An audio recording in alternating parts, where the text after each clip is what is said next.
Thanks, William, and hello, everyone. My name is Joe Serra, and I'm going to be discussing three topics this evening, two of which are going to be in regards to how corporations need to be cognizant of other countries' cultures and languages prior to doing ventures in those countries, and how Dunkin' Donuts actually neglected these duties and it ended up costing them severely in Curacao. And in summary, we're going to take a look at some recommendations that Dunkin' Donuts could have utilized to have a better chance of succeeding in Curacao. So if you go to slide 2, please, we're going to take a look at how language actually influences cultures.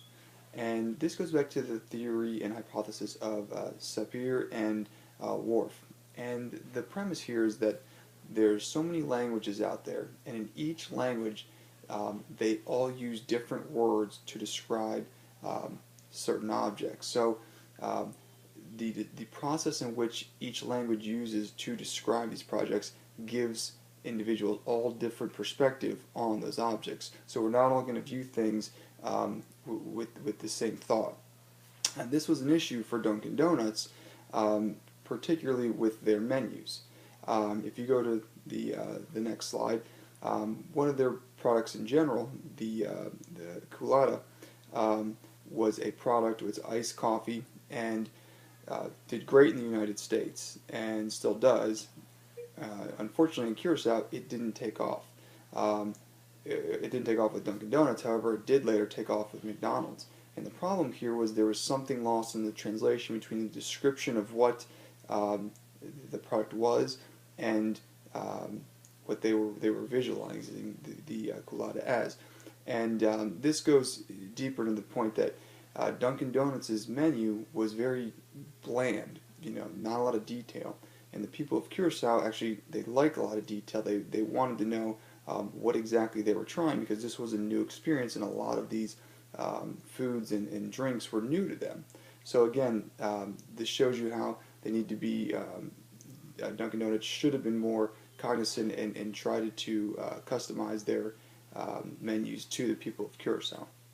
So if you go to the fourth slide, please, we're going to take a look at how cultures actually influence the words that we use. And an example of this is the United States. The United States, for the most part, we're very ambitious, very driven, very competitive, very fast-paced culture. And this is reflected in the words that we use. We use a lot of I, me words. And this is completely contrary to the words that the people of Curacao actually use, because their culture is different. They're more relaxed. They kind of let things come to them. They're not driven to go get another job. They actually would work at the same job for their whole life and be completely content. So when this problem came with Dunkin' Donuts in Curacao, you could easily see how you had two bipolar cultures trying to blend. When the people of Curacao walked into Dunkin' Donuts, the first thing they saw was brown, pink, and burnt orange.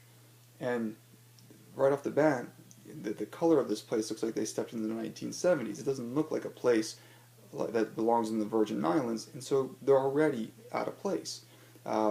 This goes back to Dr. Deckard's analysis of, hey, look, you don't get a second chance at making a first impression, and these people's first impression was, I'm uncomfortable.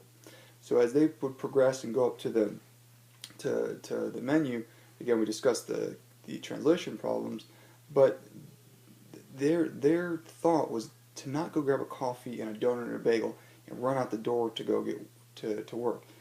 They were just trying to go enjoy breakfast. They wanted to go sit down, eat, and converse with the people around them, similar to what you would do at a bistro. Okay, you'd be outside talking and enjoying, making it a little bit of an event.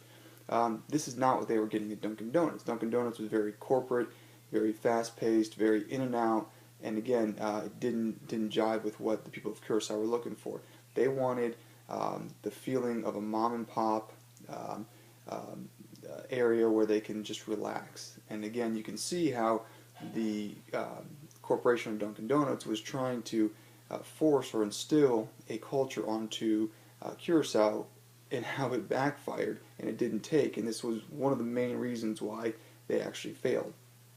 If you go to the last slide here, which is going to be our summary and recommendations, three things that they could have done to give them a better chance to succeed.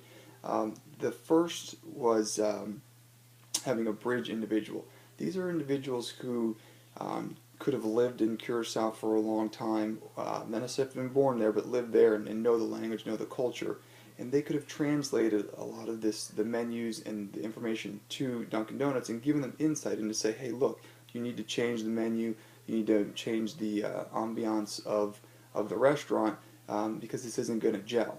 Okay, and it would have taken a little bit more time for them to probably open up the shops, but again, it would have been well worth it. The next is back language or back translation, and that's basically where you have a somebody interpret the language, let's say from English to Papiamento, which is the language of Curacao, and then you have somebody, could be the same person, but preferably somebody else, come back and back translate it from Papiamento to English again, so that there's no confusion between the two, because this happens a lot with words that we think mean the same, but they don't, and it can be quite embarrassing to companies. And lastly, they could have redefined the roles of the employees of Dunkin' Donuts. Again, the people of Curacao wanted they wanted to be waited on. They wanted to enjoy the time, and this goes to Dr. Decker's point of make sure you have the people who are giving the message. Make sure that the proper people communicating the message, because if not, the people who don't really understand what's going on with Dunkin' Donuts, who work there, so if a customer comes and asks them, hey, how about this, with this drink, this food, and they can't translate it or they can't explain the product, it's going to give them a bad experience. What they should have done is, instead of having all the employees, being cashiers and handling all the food, they could have had some people go out and be waiters, and then had people in the back who weren't as good as communicating do all the work in the back. So again, just a few ideas that maybe would have helped them out in the long run.